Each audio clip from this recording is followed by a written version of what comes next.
Εγώ έκανα τη μαλακία, εντάξει. Και αυτό είναι μαλακισμένο, τέλος πάντων. Τώρα αυτά σбρόχνουνε, δεν σбρόχνουνε, τι κάνε. Κάτσε να δω εγώ τώρα αυτό μου θυμίζει. Ας έρθει τροχιά ρε, μην σбρόχνει. Ποια τροχιά, δεν έχει.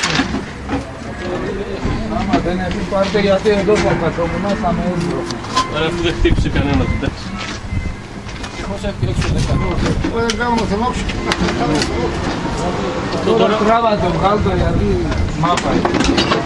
Τώρα το θέμα είναι πως θα το κουνήσω το μάτσικο τώρα.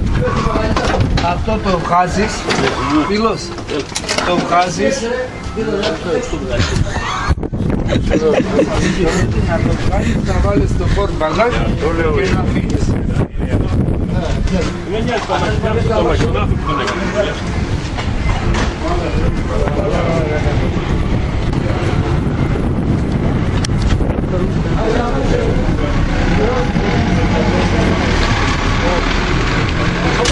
Μα μην είναι το αλήθεια.